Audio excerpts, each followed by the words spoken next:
চাওঁ আজি কাৰ্যসূচীটো হ'ল মেন ইলেফেণ্ট কনফ্লিক্টটো মেইন ইছ্যু আৰু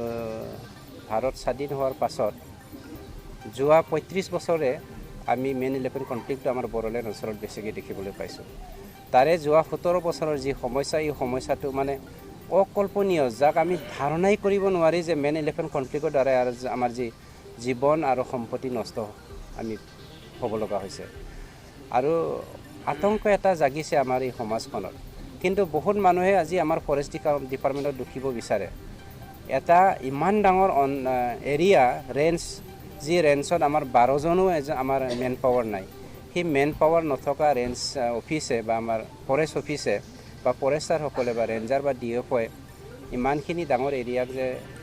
সুৰক্ষা দিব পাৰিব সেইটো সম্ভৱ নহয় আৰু সেইবোৰ আমি আজিৰ দিনত কেনেকৈ সমস্যাটো সমাধান কৰিব পাৰি ইয়াৰে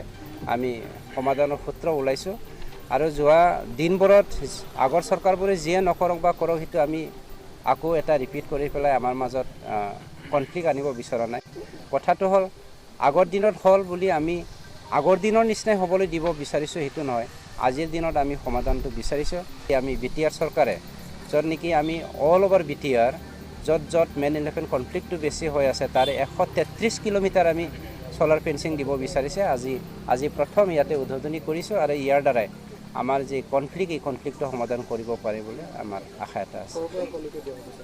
চাওক সেইটো আমাৰ ডিপাৰ্টমেণ্টেহে জানিব ক'ৰ পৰা কোনটো পইণ্টত দিয়া হ'ব মোটামুটি চৰকাৰ ফালৰ পৰা 133 কিলোমিটাৰ দিয়া হ'ব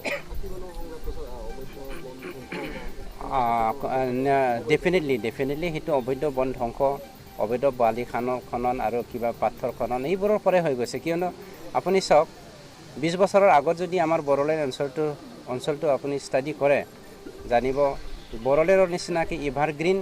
ইণ্ডিয়াত আপুনি কেতিয়াও কাহানিও বিচাৰি নাপাব সেই বস্তুটো আকৌ আমি গঢ়িব লাগিব আৰু সেইবোৰ গঢ়িবলৈ হ'লে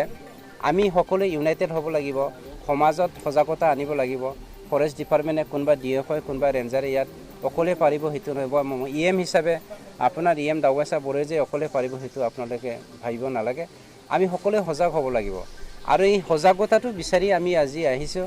আৰু আপোনালোকৰ সজাগতা থকাৰ কাৰণে আপোনালোকৰ ধন সম্পত্তিটো ৰক্ষা কৰিবৰ কাৰণে আজি আমি ইয়াত প্ৰথম মানে কি কয় আমি ষ্টাৰ্টিং কৰিছোঁ সোলাৰ ফেন্সিংটো দিবৰ কাৰণে আৰু কনফ্লিক্টটো একচুৱেলি নেচাৰটো কেতিয়াও মানুহৰ কনফ্লিক্ট হ'ব নোৱাৰি natural disaster and man made disaster যাক আমি ৰিস্ক বুলি কয় ইংলিছত সেই মেন মেড ডিজাষ্টাৰটো it is not related with the natural disaster so' man made disaster is done by the man itself আমিহে নিজে কৰিছোঁ ডিজাষ্টাৰটো হাতী ডিজাষ্টাৰ অনা নাই কোনোবা গাহৰিয়ে ডিজাষ্টাৰ অনা নাই বাঘে ডিজাষ্টাৰ অনা নাই আমিহে ডিজাষ্টাৰটো আনিছোঁ গতিকে এই ডিজাষ্টাৰৰ যি সমস্যা এই সমস্যাটো সমাধান কৰাৰ দায়িত্বটো আমি নিজে বহন কৰিব লাগিব বা কান্ধত ল'ব লাগিব